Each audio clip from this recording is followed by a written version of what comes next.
बुद्ध काल में राज्य और वर्ण व्यवस्था। द्वितीय नगरीकरण।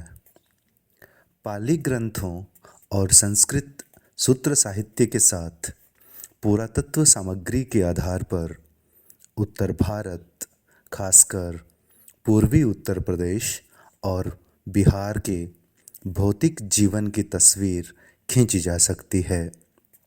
पुरातात्विक रूप से ईसा पूर्व 5वीं शताब्दी में गंगा के मैदानी इलाकों में काले पॉलिश किए बर्तन या NBPW इस काल की शुरुआत के सूचक हैं।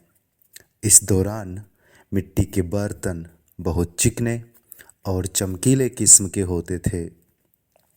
मिट्टी के ये बर्तन बहुत अच्छी सामग्री से बने थे। स्पष्ट है ये अमीर लोगों के लिए उपहार और बर्तन इत्यादि के रूप में पेश किए जाते थे। मिट्टी के इन बर्तनों के साथ लौह संरचनाएं भी होती थी जो शिल्प एवं कृषि के काम के लिए विशेष रूप से निर्मित की जाती थी। इस काल में धातु के सिक्कों की शुरुआत हुई। पकी ईंटों एवं गोलाकार कुओं का इस्तेमाल NBPW ईसा पूर्व 3री शताब्दी काल के मध्य में शुरू हुआ। दोआब स्थलों के अध्ययन से पता चलता है कि चित्रित धूसर मृदभांड से पहले या प्री पॉलिश्ड ग्रेवेयर काल में काले एवं लाल रंग के दौर में ताम्र पाषाण बस्तियों की शुरुआत हुई और PGW पॉलिश्ड ग्रेवेयर काल में इसमें काफ़ी वृद्धि हुई। कानपुर जिले के एक सर्वेक्षण से पता चलता है कि PGW काल में बसे क्षेत्र काले एवं लाल रंग के काल में बसे क्षेत्र का तिगुना था। इसके अलावा ये बसावट NBPW चरण के दौरान 2.5 गुना तक बढ़ गया। जैसे जैसे बस्तियों का विस्तार हुआ, जनसंख्या भी बढ़ती गई। इस प्रकार NBPW का विस्तार हुआ, जनसंख्या भी बढ़ती गई। इस प्रकार NBPW काल ईसा पूर्व 500 के आसपास शुरू हुआ और बस्तियों और आबादी दोनों में काफ़ी वृद्धि हुई। NBPW काल में भारत के मैदानों में दूसरे चरण के नगरीकरण की शुरुआत हुई। ईसा पूर्व 1900 में हड़प्पा की नगरीयता गायब हो गई। इसके बाद लगभग 1500 वर्षों के लिए भारत में किसी नगर की स्थापना नहीं हुई। हालांकि लगभग ईसा पूर्व 1200 से दोआब और पड़ोसी क्षेत्रों में बस्तियों का उल्लेख मिलता है। निचले दोआब में ईसा पूर्व 1000 से 600 में हमें आकार और स्थान के आधार पर 2 प्रकार की बस्तियां मिलती है। उसी क्षेत्र में उसी आधार पर कुछ भागों में 4 प्रकार की बस्तियां स्थित है। इन बस्तियों का नगरीकरण के सबसे महत्वपूर्ण संकेत के रूप में माना जाता है। बड़ी बस्तियों का महत्व छोटी बस्तियों से भले ही अधिक था, लेकिन शिल्प, सिक्के, व्यापार और कृषि उत्पाद की बचत के बिना कोई बड़ी बस्ती नगर नहीं हो सकती। ईसा पूर्व 5वीं शताब्दी में मध्य गंगा के मैदानों में नगरों की शुरुआत हुई और इस प्रकार भारत में दूसरा नगरीकरण प्रारंभ हुआ। पाली और संस्कृत के ग्रंथों में उल्लिखित कौशाम्बी, श्रावस्ती, श्रृंगवेरपुर, अयोध्या, कपिलवस्तु, वाराणसी, वैशाली, राजगीर, पाटलिपुत्र और चंपा जैसे कई नगरों की खुदाई की गई और हर खुदाई में प्रारंभिक NBPW काल या इसके मध्यावधि काल के आवास और मिट्टी के संरचनाओं के चिन्ह पाए गए हैं।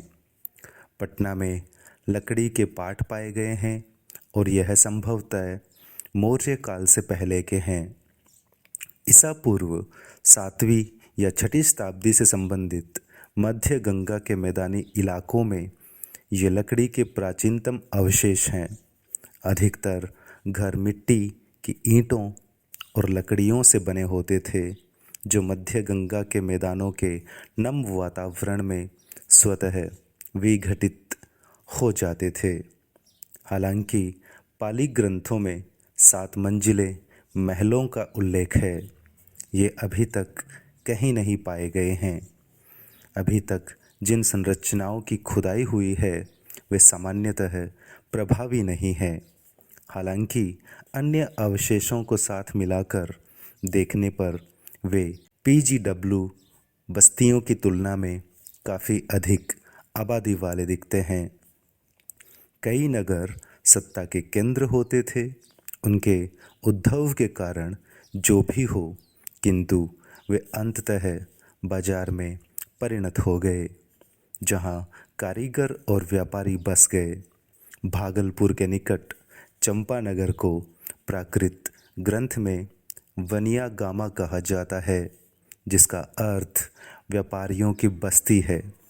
कुछ स्थान कारीगरों के केंद्र थे। वैशाली के सद्दलपुत में कुम्हारों की 500 दुकानें थीं। कारीगरों और व्यापारियों को उनके प्रमुखों के अधीन संघ में संगठित किया गया था। कारीगरों के 18 संघ के बारे में उल्लेख मिले हैं, किंतु इनमें केवल लोहार, बढ़ई, चर्मकार और चित्रकारों का उल्लेख है। कारीगर और व्यापारी दोनों नगरों के खास भाग में रहते थे। वाराणसी में वेस्सा या व्यापारी मार्ग और हाथी दांत श्रमिक मार्ग के बारे में भी जानकारी मिलती है।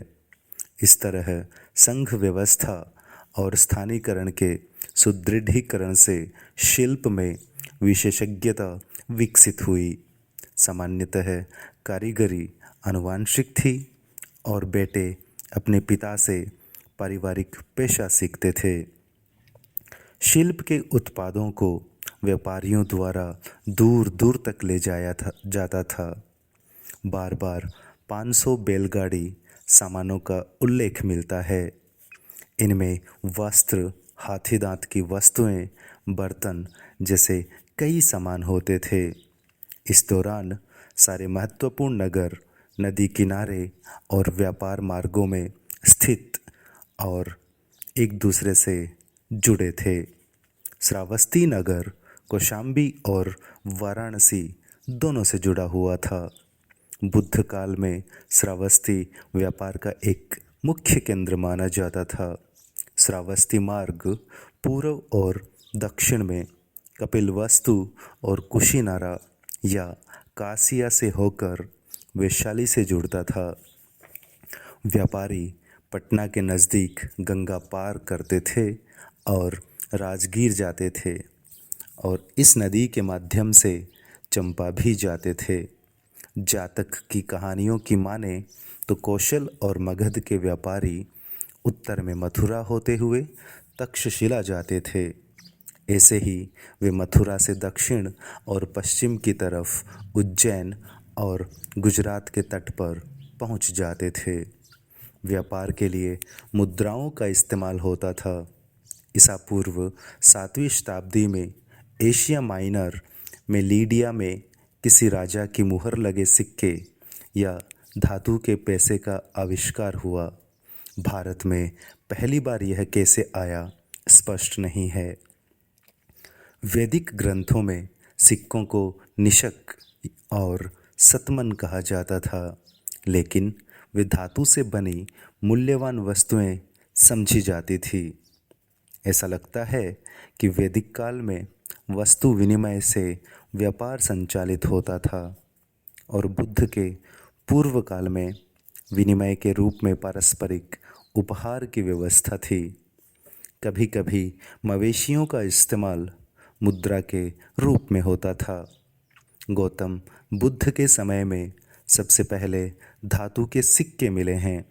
सामान्यतः प्राचीनतम सिक्के चांदी के बने हुए थे, हालांकि कुछ तांबे के सिक्के भी अस्तित्व में थे।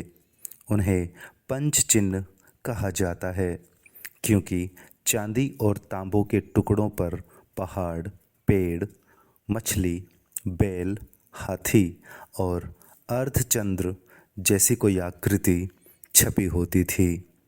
इन सिक्कों को आहत मुद्रा कहा जाता था।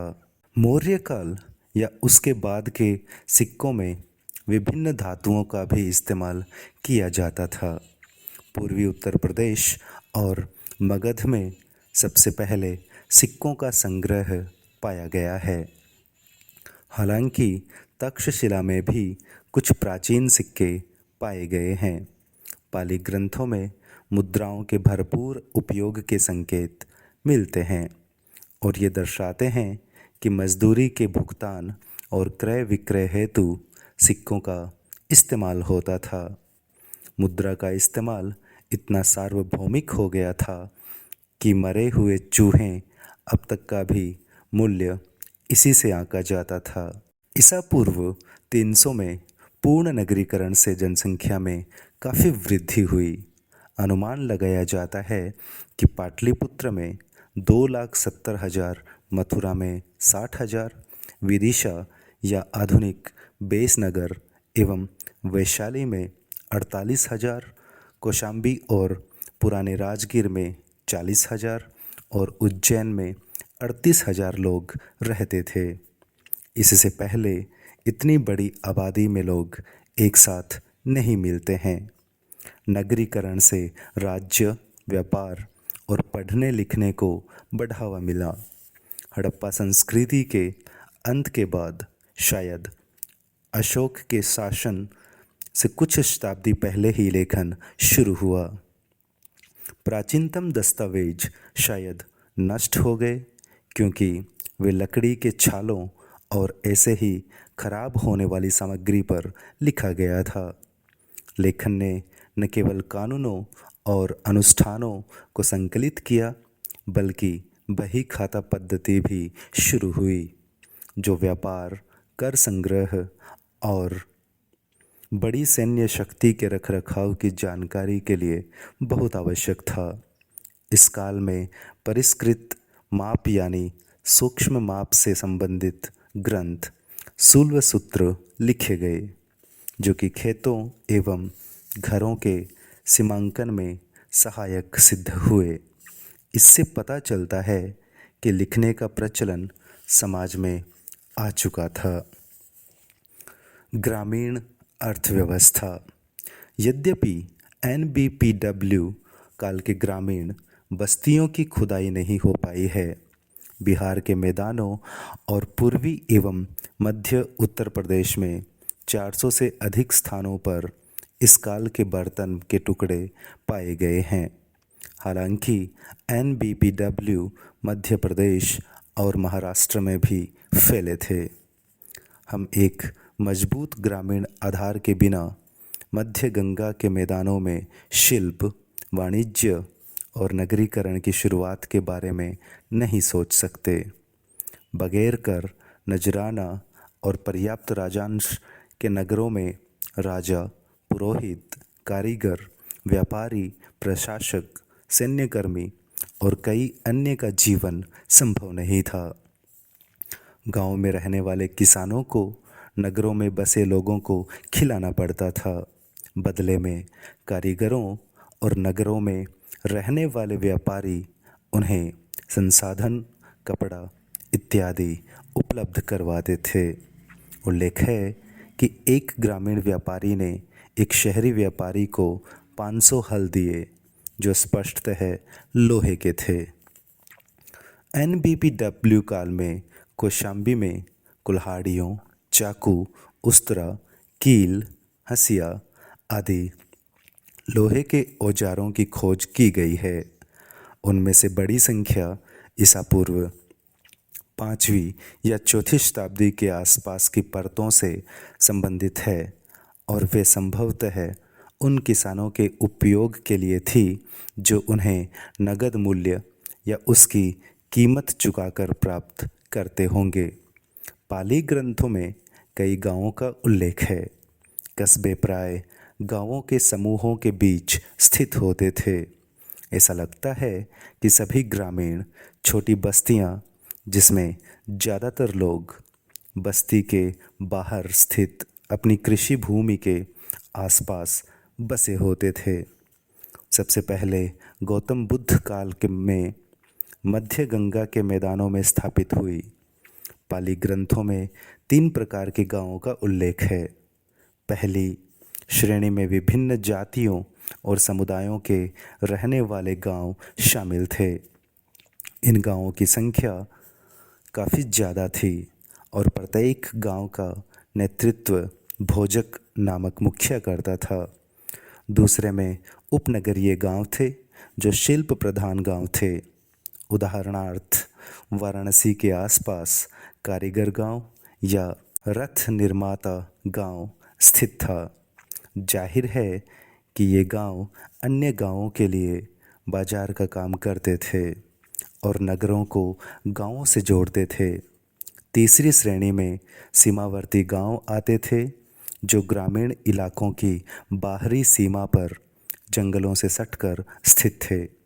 इन गांवों में रहने वाले लोग मुख्य रूप से शिकारी होते थे जो मुख्यतः भोजन एकत्रीकरण पर निर्भर थे। गांव की भूमि खेती योग्य भूखंडों में विभाजित की गई थी जो प्रत्येक परिवार को आवंटित था। हर परिवार कृषि मजदूरों के साथ मिलकर इन जमीनों पर खेती करते थे। किसान परिवारों द्वारा खेतों में मेड़ बनाने और सिंचाई के रास्तों की व्यवस्था ग्राम प्रमुख की निगरानी में सामूहिक तौर पर होती थी। किसानों को अपने उत्पाद का छठा हिस्सा कर के रूप में देना पड़ता था। कर सीधे शाही प्रतिनिधियों द्वारा एकत्र किया जाता था। राज्य और किसानों के बीच साधारणतः कोई बिचौलिया जमींदार नहीं होता था। हालांकि कुछ गांव ब्राह्मणों और बड़े व्यापारियों को दे दिया गया था। बड़ी जमीनों पर दास और कृषि मजदूरों की सहायता से खेती की जाती थी।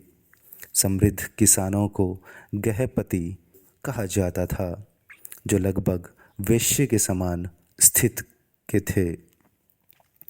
इस अवधि के दौरान पूर्वी उत्तर प्रदेश और बिहार में चावल का उत्पादन मुख्य अनाज था। पाली ग्रंथों में विभिन्न प्रकार के धान और धान के खेतों का वर्णन किया गया है। यद्यपि भारत में ईसा पूर्व दूसरी और तीसरी शताब्दी में चावल का प्रयोग किया जाता था। लोहे की तरह यह NBPW काल में अधिक प्रचलित हुआ। इस अवधि में धान की रोपाई के लिए शाली शब्द का इस्तेमाल पाली, प्राकृत और संस्कृत ग्रंथों में पाया जाता है। ऐसा प्रतीत होता है कि बुद्ध काल में बड़े पैमाने पर धान के रोपाई की शुरुआत हुई। ईसा पूर्व 500 में धान के बीज विशेषकर पानी के क्षेत्रों में बोए और काटे गए। हालांकि इसके बाद धान के पौधों को एक जगह से निकालकर बड़े पैमानों पर दूसरी जगह रोपा गया। इस पद्धति में चावल उत्पादन में क्रांति ला दी थी। धान की रोपाई या नम जमीन में धान की उपज से पैदावार में काफ़ी वृद्धि हुई। इसके अलावा किसानों ने जौ, दाल, बाजरा, कपास और गन्ना का भी उत्पादन किया। लोहे के हल्के उपयोग की सहायता से इलाहाबाद और राजमहल के बीच के इलाके में जलोढ़ मिट्टी की विशाल उर्वरता के कारण कृषि में 2 गुना से अधिक उत्पादन हुआ। चावल और अन्य अनाज की बचत उन लोगों के अस्तित्व का आधार बना जो सीधे कृषि उत्पादन में नहीं थे। ग्रामीण और शहरी अर्थव्यवस्था की प्रगति का मुख्य साधन प्रौद्योगिकी बना। मध्य गंगा घाटी के वर्षा युक्त जंगली और कठोर मिट्टी वाले इलाकों की सफाई कर खेती और बस्ती के निर्माण में लोहे ने महत्वपूर्ण भूमिका निभाई। ईसा पूर्व 600 के आसपास से निम्न कार्बन इस्पात का उत्पाद शुरू हुआ। लोहारों को लोहे को मजबूत करने की विधि का ज्ञान था और राजघाट या वाराणसी के कुछ उपकरणों से पता चलता है कि उन्हें सिंहभूम और मयूरभंज से प्राप्त लौह अयस्कों से बनाया गया था।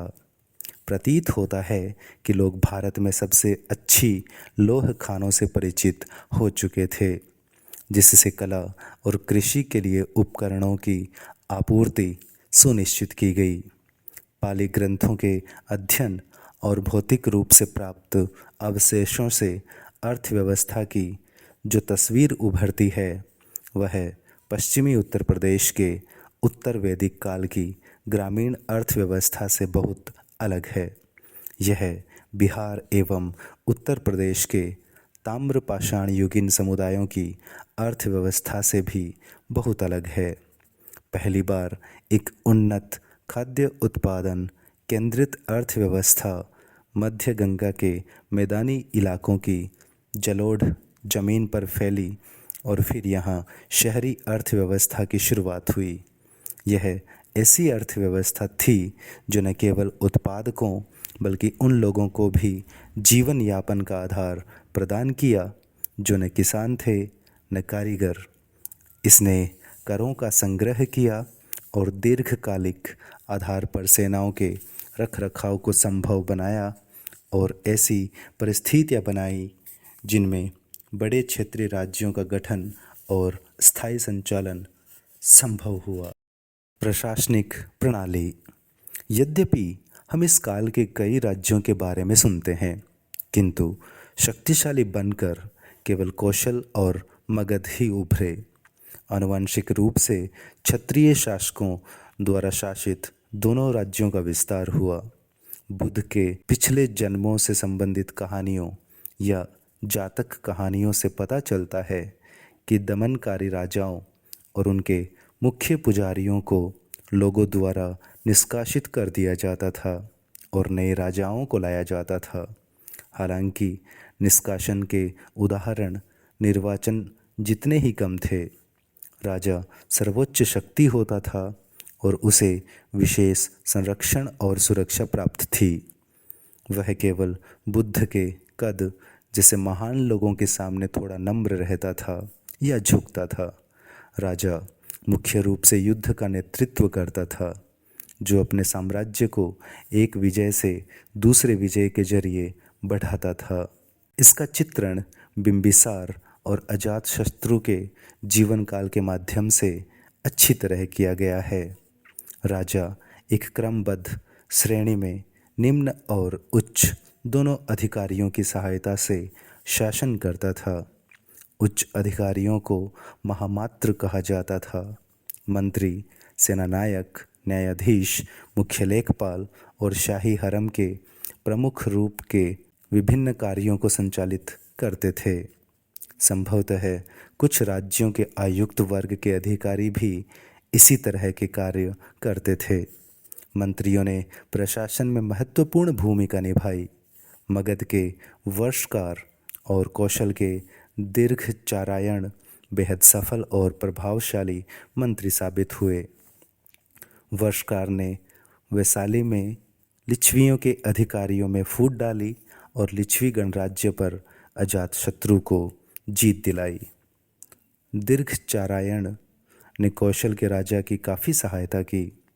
प्रतीत होता है कि उच्च अधिकारी और मंत्री ज़्यादातर ब्राह्मण वर्ग से नियुक्त किए जाते थे। वे सामान्यतः राजवंश से नहीं होते थे। इससे वैदिक काल की वंशवादी राजनीति काफ़ी हद तक कम हुई। कौशल और मगध दोनों में चांदी के बने पंच चिन्हित सिक्कों के प्रचलित होने के बावजूद कुछ प्रभावशाली ब्राह्मणों और सेठियों को उनके मेहनताने के रूप में राजस्व वाले गांव दिए जाते थे। इसके लिए राजा को परिवार में किसी की सहमति प्राप्त करना आवश्यक नहीं होता था, जबकि उत्तरवर्ती वैदिक काल में ऐसा प्रचलन था। लाभार्थियों को केवल राजस्व वसूलने का हक दिया जाता था, कोई प्रशासनिक अधिकारी उन्हें नहीं दिया जाता था। ग्रामीण प्रशासन ग्राम प्रमुख के हाथों में होता था। शुरुआत में ग्राम प्रमुख कबीले के सेनानायक की तरह कार्य करते थे, इसलिए उन्हें ग्रामणी कहा जाता था, जिसका अर्थ है ग्राम या कबीले के सैन्य इकाई का नेता। जैसे जैसे जीवन स्थिर होने लगा और अच्छी तरह से कृषि स्थापित हो गई, कबीलाई समूह कृषि में लग गए। इसलिए मौर्य काल के पहले ग्रामीणी एक गांव के मुखिया के रूप में तब्दील हो गया। गांव के मुखिया को विभिन्न प्रकार के नामों से जाना जाता था, जैसे ग्राम भोजक, ग्रामीणी या ग्रामिक। श्रीलंका में आज भी ग्रामीणी पद प्रचलित है। कहा जाता है कि बिंबिसार ने 86,000 ग्रामिकों को बुलाया था। यह संख्या अतिशयोक्ति में भी हो सकती है, लेकिन इससे पता चलता है कि ग्राम प्रमुख का काफ़ी महत्व था और वे राजाओं से सीधे संबंध रखते थे। ग्राम प्रमुख ग्रामीणों के कर का निर्धारण एवं उनसे कर संचय किया करते थे और अपने इलाकों में कानून व्यवस्था बनाए रखते थे। कभी कभी अत्याचारी ग्राम प्रमुख को ग्रामीणों द्वारा सबक भी सिखाया जाता था। सैन्य और कर प्रक्रिया। किसी राज्य के शक्तिशाली होने का संकेत इस बात से मिलता है कि उसके पास स्थायी और वेतनिक सेना कितनी बड़ी है। सिकंदर के आक्रमण के समय मगध के नंदवंशी शासक के पास 20,000 घुड़सवार सैनिक, 2 लाख पैदल सेना, 2,004 घोड़े वाले रथ और लगभग 6,000 हाथी थे। घोड़े वाले रथ की महत्ता न केवल पूर्वोत्तर भारत में बल्कि उत्तर पश्चिम में भी समाप्त हो रही थी, जिसे वैदिक लोगों द्वारा लाया गया था। उत्तर पश्चिमी भारत के राज्यों के शासकों के पास बहुत कम हाथी थे। हालांकि कुछ शासकों के पास मगध शासकों जितने ही घोड़े थे। हाथियों की भारी संख्या में शामिल करने से दूसरे राज्यों की तुलना में मगध के राजकुमारों की शक्ति में असीम वृद्धि हुई। राजा को अपनी बड़ी सेना को पालना भी पड़ा था और उसका भरण पोषण भी करना पड़ता था। कहा जाता है कि नंदों के पास अपार धन संपदा थी, जिससे वे विशाल सेना रख पाने में सक्षम थे, लेकिन हमें उन विशेष तरीकों का कोई अंदाजा नहीं है जिससे वे कर उगाही करते थे। हालांकि राजकोषीय व्यवस्था अच्छी तरह स्थापित थी। योद्धाओं और पुजारियों अर्थात क्षत्रिय और ब्राह्मणों को कर मुक्त कर दिया गया था। इस तरह कर का सारा बोझ मुख्यतः किसानों पर था, जिन्हें वैश्य या गृहपति कहा जाता था। वैदिक काल में कबीले के लोगों द्वारा स्वेच्छा से अपने प्रमुखों को नजराना दिया जाता था, जिसे बलि कहा जाता था। यह बुद्ध काल में आते आते किसानों के लिए अनिवार्य भुगतान के रूप में तब्दील हो गया। इस राशि की वसूली के लिए नियुक्त अधिकारी को बलि साधक कहा जाता था। ऐसा लगता है कि राजा किसानों से उत्पादन का 6वां हिस्सा कर के रूप में लेता था। ग्राम प्रमुख की सहायता से शाही अधिकारियों द्वारा करों का निर्धारण और संग्रह किया जाता था। लेखन के आने से करों के निर्धारण और संग्रहण में सहायता मिली। पंच चिन्हित सिक्कों के संग्रहों की खोज से पता चलता है कि यह भुगतान नकद राशि और वस्तु दोनों के रूप में होता था। उत्तर पूर्वी भारत में धान के रूप में भी यह भुगतान किया जाता था। इन करों के अतिरिक्त किसानों को शाही काम के लिए बंधुआ मजदूर बनाया जाता था। जातकों में उल्लेख है कि किसान कभी कभी करों के दमनकारी बोझ से मुक्ति के लिए उस राजा का राज्य छोड़ देते थे। कारीगरों और व्यापारियों को भी करों का भुगतान करना पड़ता था। कारीगरों को महीने में एक दिन राजा के लिए काम करना पड़ता था और व्यापारियों को वस्तुओं की बिक्री पर सीमा शुल्क देना पड़ता था। कर वसूली करने वाले अधिकारियों को शोल्कीका या शुल्काध्यक्ष कहा जाता था। क्षेत्रीय या जनपद की स्थापना से पहले ही सभा और समिति को खत्म कर दिया गया। उत्तर वैदिक काल में लोकप्रिय कबीलाई समितियां लगभग गायब हो गई। कबीले वर्ण में परिवर्तित होते गए और इन संगठनों की पहचान मिटती गई। उनका स्थान वर्ण और जाति समूहों ने ले लिया। इसलिए धर्माधारित नियम बनाने वाले जाति आधारित नियमों और कुलाचारों को काफ़ी महत्व दिया गया। हालांकि ये नियम बड़े पैमाने पर सामाजिक मामलों तक ही सीमित रहे।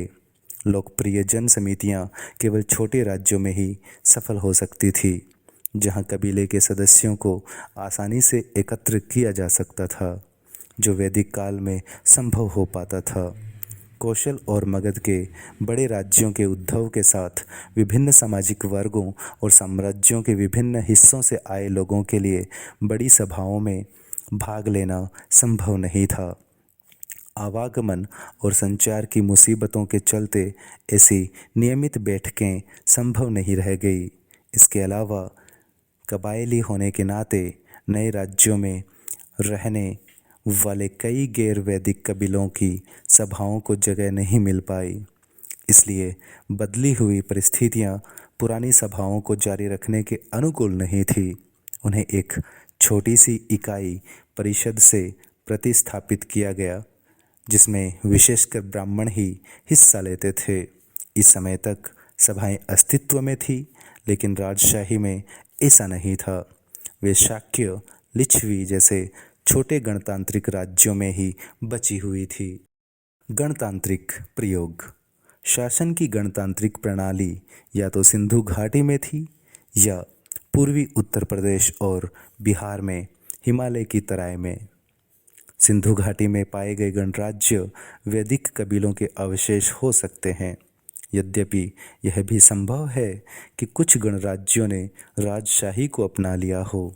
कुछ उदाहरणों से लगता है कि उत्तर प्रदेश और बिहार में लोग कबीलाई समानता के पुराने आदर्शों से प्रेरित थे, जिसमें किसी एक राजा को ज़्यादा महत्व नहीं दिया गया था।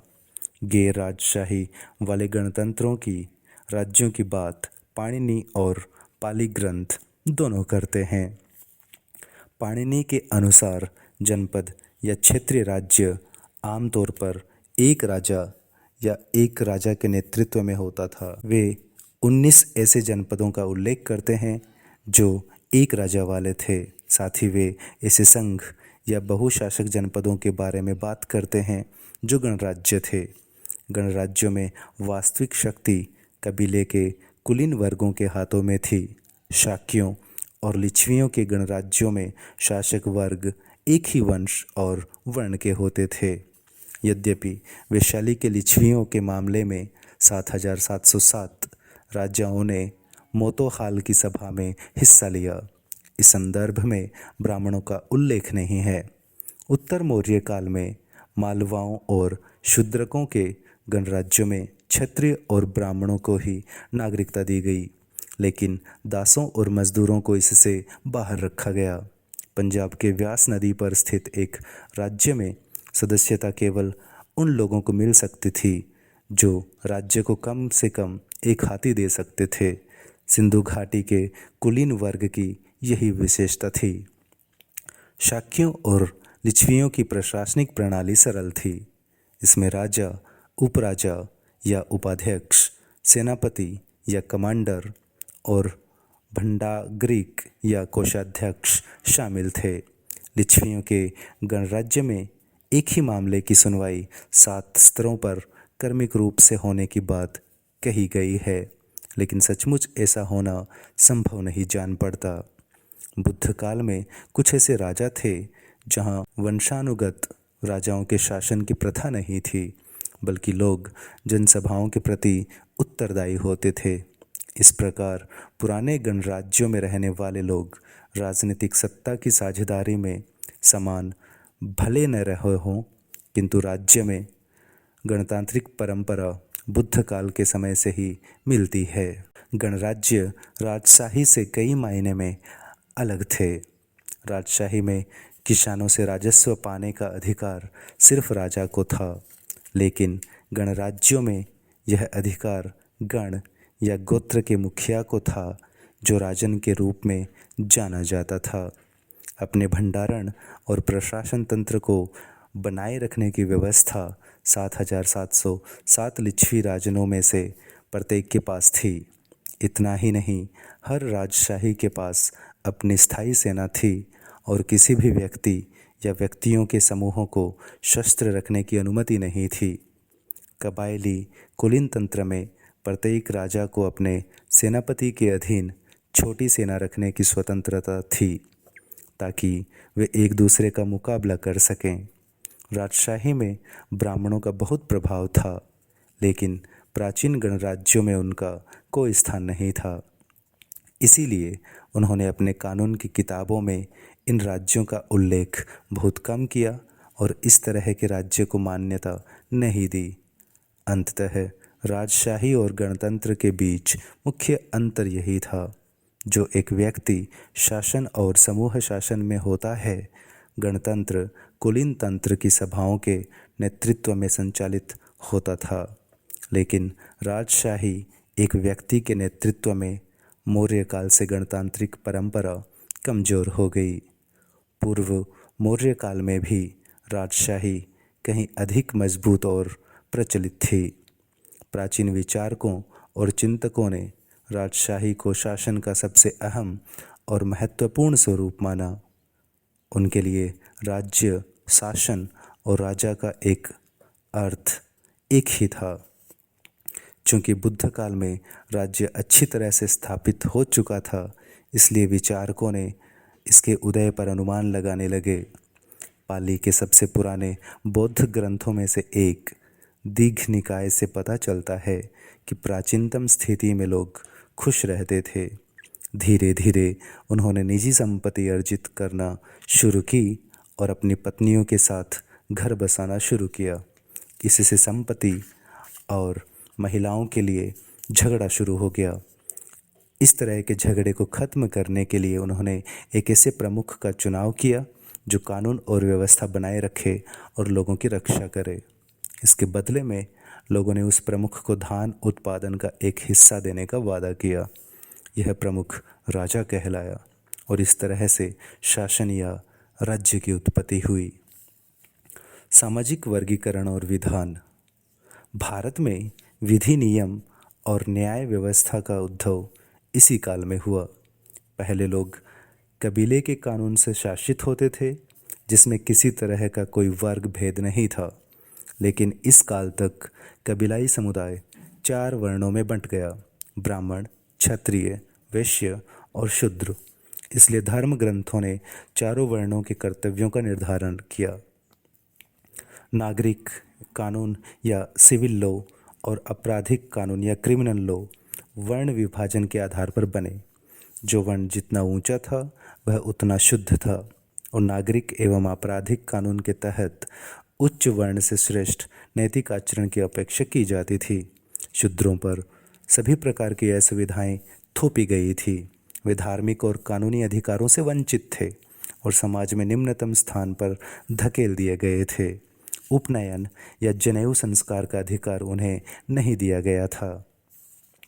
शूद्रों को ब्राह्मणों एवं अन्य पर किए गए अपराधों के लिए गंभीर रूप से दंडित किया जाता था, लेकिन शूद्रों पर हुए अत्याचार के लिए लोगों को सामान्य सजा दी जाती थी।